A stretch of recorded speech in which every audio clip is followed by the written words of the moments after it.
Troy Rennick does a great job covering the Broncos, sportscaster down in Denver 7 ABC. A little perspective on Denver and their struggles as they prep for the Philadelphia Eagles. Kind enough to join me on a Thursday. How you been, Troy? Doing great. Glad to be here. I appreciate a couple moments. All right, let's get right into it.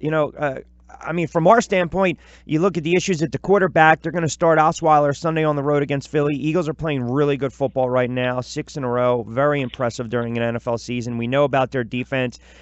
I'm just wondering, what went into the decision by Joseph to just turn around and say, okay, you know what, we're going to switch it up. We're going to go with Brock. Is it more of, is it his wit's end, or the franchise is at their wit's end with Simeon, or is it a desperation move, try to salvage the season here?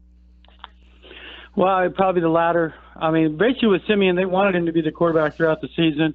He beat out Paxton Lynch. He had won the job for back-to-back training camps, but he regressed this year. It really came down to turnovers. He got 9 turnovers in the last 5 games.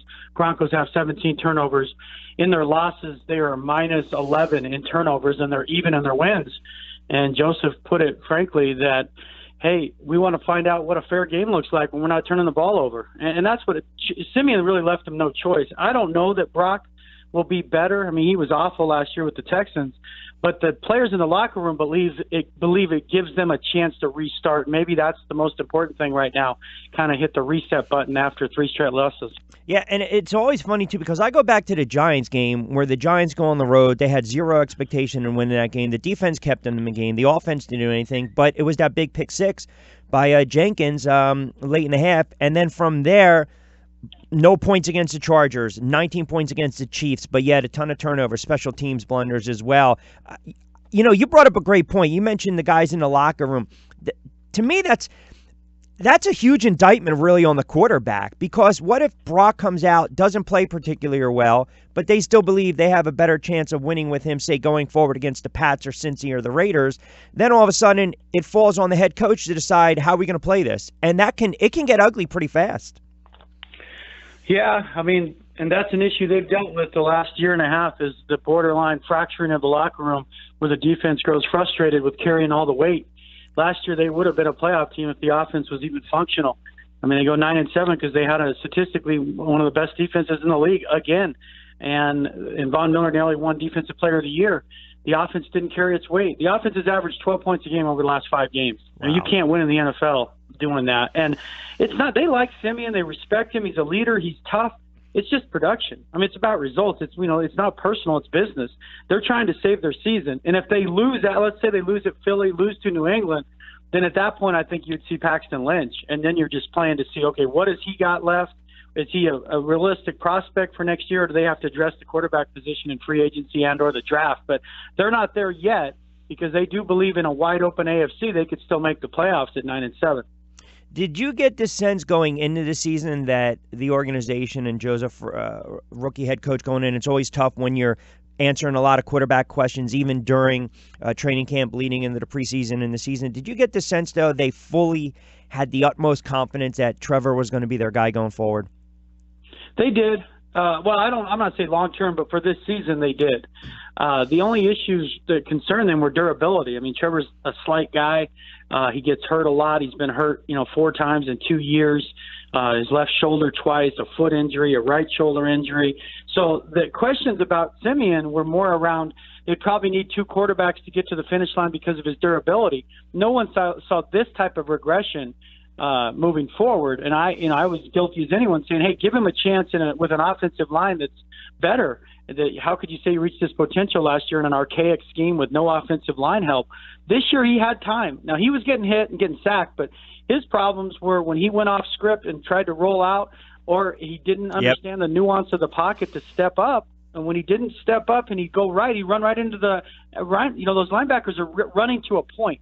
You have to step up to make him go around you. And he just couldn't get comfortable. And then he got skittish from it's like anyone, when you squeeze the stick in hockey or you're slumping in baseball, he was trying to get the big play on every play, and that led to just horrific interceptions at Kansas City.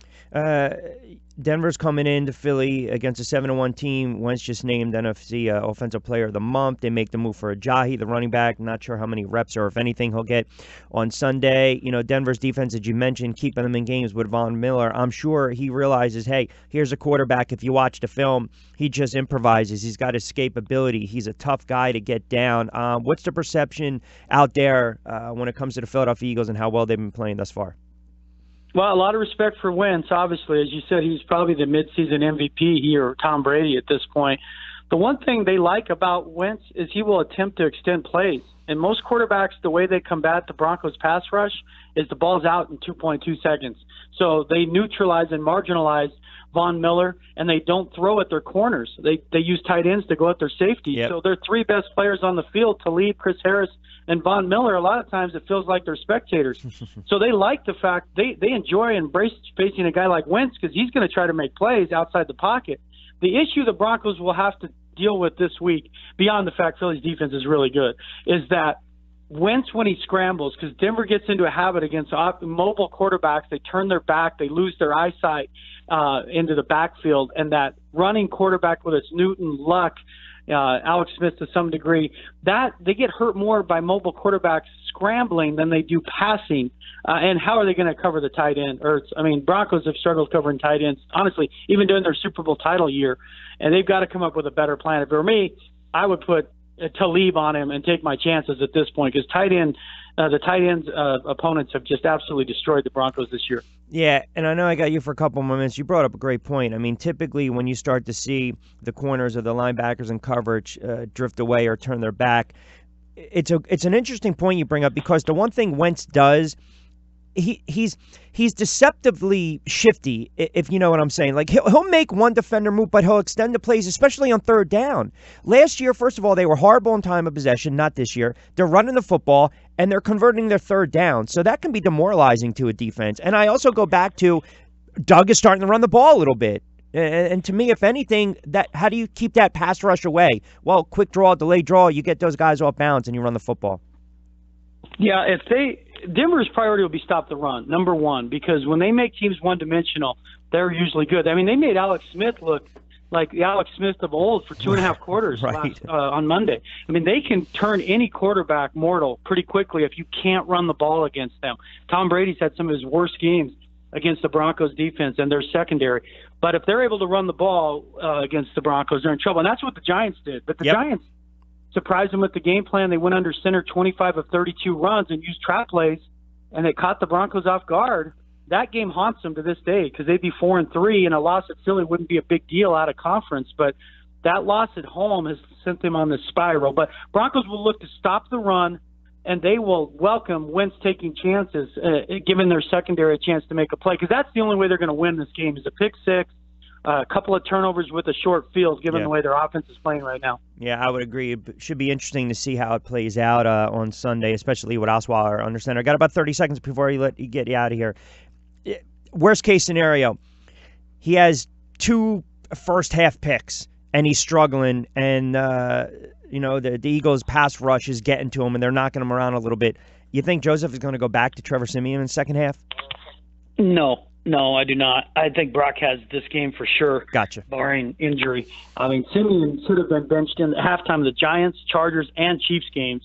They were outscored 48-6 in the first half, and he avoided a benching. So that would be blatantly unfair, unless Brock is hurt. That's different.